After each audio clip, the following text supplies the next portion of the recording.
4 घंटे सड़क जाम था, मतलब मंदिर की वजह से, तब उनको पुलिस वाले नहीं मारते हैं। यहाँ 5 मिनट के लिए अगर मस्जिद नमाज पढ़ ली जाती है या ऐसा कुछ होता तो उन पे लाठी चार्ज करने का क्या मतलब है? क्योंकि उन पर कोई कार्रवाई नहीं होती, इसलिए ऐसे कांस्टेबल सामने आते हैं। अब केरल की सरकार को देखिए, केरल में एक सीट निकाल कर दिखा दे। केरल चूंकि वो पढ़ा लिखा स्टेट है, हम लोगों की तरह अंधभक्त नहीं है। यहाँ पे अब क्वालिफाइड और अनक्वालिफाइड की लड़ाई है। क्वालिफाइड कोई भी वे निकालेगा, कोई भी किसी चीज का रास्ता निकालता है तो उसको समझ में आता है किससे फायदा कितना और नुकसान कितना है। और अनक्वालिफाइड क्या होता है, आप उसको बोल दो कि भाई तुमको पकौड़े बेचने हैं। सर मैंने ग्रेजुएशन कर रखी है, आप मेरे को चलो मैं पकौड़े की दुकान भी लगा लूंगा, आप मेरे को दोगे क्या रोज के 100 कस्टमर? अब बेरोजगार हैं, कोई जॉब नहीं है। बिल्कुल बिल्कुल बिल्कुल, कहाँ जाए?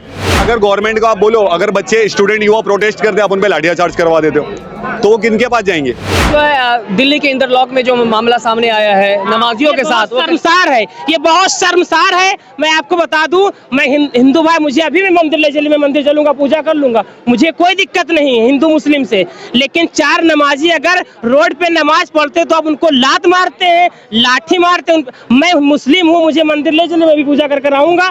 गॉड ईश्वर एक है, कोई वो नहीं है, और पढ़ा लिखा ईश्वर को हमेशा एक मानता है। मैं मुस्लिम हूँ, मुझे मंदिर ले चलिए, सामने मंदिर पूजा करके आऊंगा, कोई प्रॉब्लम नहीं है। यहाँ आप बताइए भाई साहब, यहाँ सामने मंदिर है, डेली यहाँ पर मैं देख रहा हूँ, मैं गोंडा से भी आ रहा था, वहाँ पर 4 घंटे सड़क जाम था, मतलब मंदिर की वजह से, तब उनको पुलिस वाले नहीं मारते हैं। यहाँ 5 मिनट के लिए अगर मस्जिद नमाज पढ़ ली जाती है या ऐसा कुछ होता तो उन पे लाठी चार्ज करने का क्या मतलब है? लेकिन कहा जा रहा है कि सड़कों पे नमाज पढ़ने से जो है जाम लग जाता है, तो बस 5 मिनट से जाम लग जाता, और जो 4-4 घंटे ये लगा रहता है, इसके लिए ये नहीं जाम लगता है? इसके लिए पुलिस वाले जरा बताएं। नहीं आएगा भाई, नहीं आएगा भाई, देशद्रोही करेंगे हम लोगों को, बता देंगे कि देशद्रोही इनको। जो इंटरलॉक में जो मामला हुआ नमाजियों के साथ जो है, भाई मुझे तो क्या आप लोग का क्या कहना है? सर आप मेरे को एक चीज बताओ, एक चीज तो पहले मेरे को सिनेरियो क्लियर करो। अगर आप किसी को इतने बड़े लेवल पे आप देते हो, आप बोल रहे हो कांस्टेबल है, सीनियर है, जो भी है, ठीक है, हमने वीडियो देखी है, अब ये बताओ आपने किस बिहाफ पे उनको सिलेक्ट किया पुलिस में? आपसे मैं पूछता हूँ सर, आप तो सबसे सवाल करते हो ना, आप क्या करते हो कि जनता के बीच में उतर जाते हो? उनके मन में जो है, अभी थोड़ी देर के बाद आप लेके आ जाओगे बाबरी मस्जिद की टॉपिक, फिर लेकर आओगे अतीक अहमद, फिर कुछ और लेकर आओगे, फिर अपना मणिपुर लेकर आओगे, तो सर आप क्या उकसाने का काम करते हो? आप एक्चुअल क्वेश्चन नहीं करते हो, जिससे हम परेशान है। अभी आप बोल रहे हो इंदरलॉक में वो सीन हुआ, तो किसके वजह से हुआ सर? बढ़ावा आपने दिया ना, किसने दिया? यानी कि जो मामला हुआ है उसको छोड़ दिया जाए, उसको छोड़ दिया जाए। कैसे छोड़ेंगे सर? यानी कि मुसलमानों के साथ नमाजियों के साथ ऐसा हुआ है तो उस पर सवाल नहीं किया जाए। क्यों नहीं करो ना सर, आप एक्चुअल करो ना, आप एक्चुअल। तो आप हैं, जनता है, आपकी क्या राय है? आप अपनी राय रखें कि नहीं ये इस तरह की राजनीति को हम पसंद नहीं करते, इसका खंडन करते हैं। गवर्नमेंट से मेरा एक ही क्वेश्चन है, आप मेरे को ये बताओ, कोई मंदिर में पूजा कर रहा है और कोई अपनी मस्जिद के बाहर नमाज पढ़ रहा है और कोई गुरुद्वारे में खड़ा है वहां प्रार्थना कर रहा है, तो आप मेरे को ये बताओ, क्या गवर्नमेंट अलाउ करती है क्या उनको मारा जाए? आपका खुद जमीर गवारा करता है क्या उनको मारा जाए? क्योंकि उन पर कोई कार्रवाई नहीं होती, इसलिए ऐसे कांस्टेबल सामने आते हैं। जिस दिन कार्रवाई हो जाएगी ना, उस दिन किसी पुलिस वाले की किसने दिया? आप बताओ ना सर, आप भी तो जानते हो। आप किसने दिया? आप भी तो बताओ, आप जर्नलिस्ट हो, आप बताओ।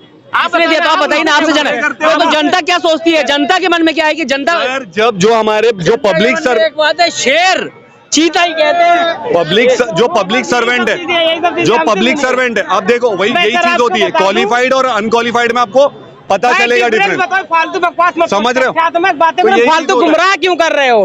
पॉइंट पे आओ, पॉइंट टू बात करो, ये क्या प्रीवियस ये सब नहीं, पॉइंट टू पॉइंट बात करो ना। वही है ना, तो उनको और सुनिए, मैं आपको बता दूं, अगर हिम्मत है सरकार में तो बैलेट पेपर चुनाव मशीन ईवीएम से हटाकर बैलेट पेपर से करा देना, तो 400 पार नहीं 40 नहीं पार कर पाएगी। 400 पार नहीं 40 नहीं पार। आप मोदी गवर्नमेंट में कुछ काम नहीं हुआ है, कुछ नहीं काम हुआ है, वही तो मैं कह रहा हूं, 10 काम कोई गिना साल में। मिसाल यहाँ पे खड़े हैं, अब केरल की सरकार को देखिए, केरल में एक सीट निकाल कर दिखा दे। केरल चूंकि वो पढ़ा लिखा स्टेट है, हम लोगों की तरह अंधभक्त नहीं है कि मस्जिद को जय श्री राम के नारे इस तरह से नहीं लगता। मैं मुस्लिम हूँ, चलो मुझे मैं मंदिर चल दूंगा, कोई दिक्कत नहीं है। बस यहाँ मुद्दा है हिंदू मुस्लिम का। और केरल में सरकार देखिए किसकी है, कभी देखिए इस तरह से कभी ऐसा कुछ होता है? क्यों? क्योंकि यहाँ पर लिटरेसी रेट ज्यादा है। ये लोग इसी क्वेश्चन को पता है क्या करते हैं? बहुत ज्यादा, पहले बीए होता था 3000 में, अब बीए होता है 15000 में। कोई गरीब कर पाएगा? नहीं कर पाएगा। बस फिर से आएंगे। क्या लगता है 2024 में क्या मुद्दे होने चाहिए? क्या मुद्दे होने चाहिए? कोई नहीं है। क्या मुद्दे होने चाहिए आपके हिसाब से? सर राहुल गांधी। राहुल गांधी। हाँ ऑब्वियसली। क्या किस मुद्दे पे चुनाव होना चाहिए? सर मुद्दा तो एक ही है ना, सिंपल है। यहाँ पे अब क्वालिफाइड और अनक्वालिफाइड की लड़ाई है। क्वालिफाइड कोई भी वे निकालेगा, कोई भी किसी चीज का रास्ता निकालता है तो उसको समझ में आता है किससे फायदा कितना और नुकसान कितना है। और अनक्वालिफाइड क्या होता है, आप उसको बोल दो कि भाई तुमको पकौड़े बेचने हैं। सर मैंने ग्रेजुएशन कर रखी है, आप मेरे को चलो मैं पकौड़े की दुकान भी लगा लूंगा, आप मेरे को दोगे क्या रोज के 100 कस्टमर? लेकिन आप बेरोजगार हैं, कोई जॉब नहीं है। बिल्कुल बिल्कुल बिल्कुल, कहाँ जाए? भाजपा सरकार ने जो वादा किया था 2 करोड़ रोजगार देने का। हाँ तो सर हुआ क्या? वो अभी नहीं हुआ था। ये तो मीडिया कब से लेके, मेरे ख्याल से 8-9 साल से लेके चल रही है। हुआ क्या पूरा, आप ही बताओ। लेकिन राहुल गांधी भी तो वादा कर रहे हैं, वो भी गारंटी दे रहे हैं कि अगर सर, वो उनकी सत्ता में आते हैं तो 1 लाख रुपया साल का मिलेगा जो बेरोजगार है उनको, सर अप्रेंटिसशिप के तौर पे। ठीक है ठीक है। इससे पहले भी इंडिया आजाद था, फ्रीडम कंट्री थी कि नहीं थी? 2014 से पहले फ्रीडम था कि नहीं था? तब इतनी बेरोजगारी पे लड़ाई थी? नहीं थी। आज आपके पास बेरोजगारी पे लड़ाई हो रही है, तो हम कहाँ जाए सर? किसको बोलेंगे? अगर गवर्नमेंट को आप बोलो, अगर बच्चे स्टूडेंट युवा प्रोटेस्ट करते आप उन पे लाठियां चार्ज करवा देते हो, तो वो किनके पास जाएंगे? हम हमारे प्रधानमंत्री के पास ही तो जाएंगे, उनसे ही तो मांग करेंगे हम अपनी।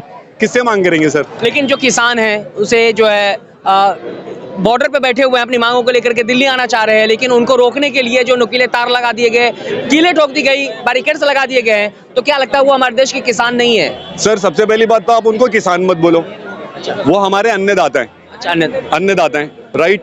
आप यहाँ शहर में बिजी रहते हो और वो वहाँ पे अपना खून पसीना देते हैं जमीन को, और वो अन्न उगाते हैं।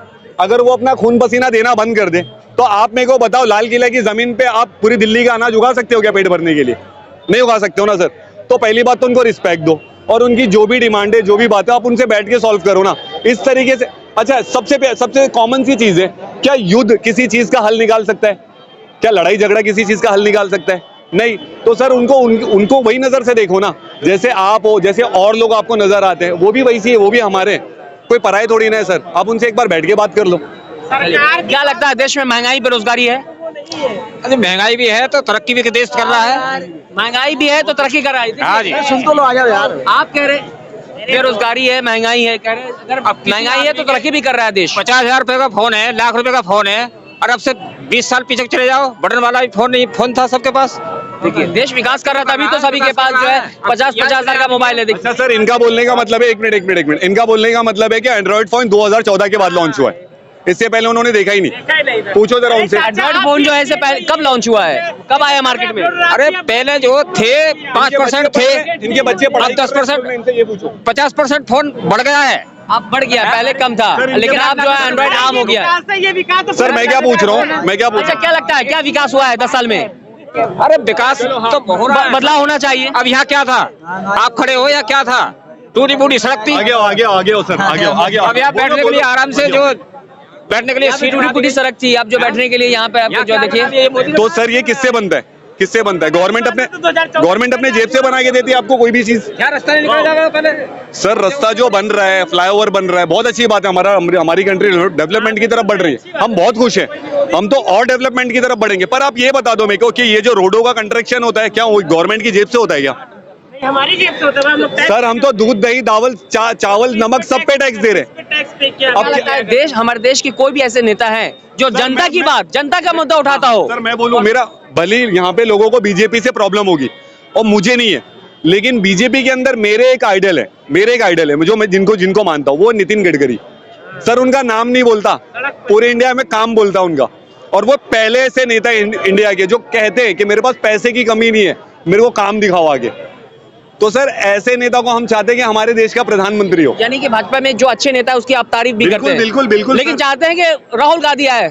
नहीं, राहुल का मैं तारीफ नहीं कर रहा हूँ सर, मैंने किसी की तारीफ नहीं की। नितिन गडकरी का मैंने काम गिनाया आपको, उनके काम अच्छे हैं। अगर वो अपने काम के बिहाफ पे बोलते कि मुझे वोट करो, तो मैं एग्री हूँ उनसे, मैं एग्री हूँ। लेकिन लगातार राहुल गांधी कह रहे हैं कि मैं सांसद रहूं या ना रहूं, लेकिन जो हमारा काम है वो करता रहूंगा, जो जनता के मुद्दे वो उठाता रहूंगा, चाहे हमें ईडी सीबीआई छापेमारी हो या कुछ भी हो जाए।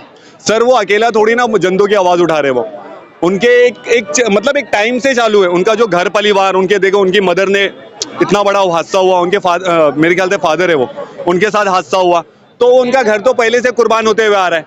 तो अभी आप देखो कि आपने सुना होगा कि बच्चे के अंदर बाप का गुण होता है। आप मानते हो इस बात को कि बाप जिस नक्शे कदम पे चलेगा बच्चा वही फॉलो करता है। तो अगर उनके डैडी ने अच्छा काम किया इस देश के लिए तो बच्चा भी तो वही सोचेगा।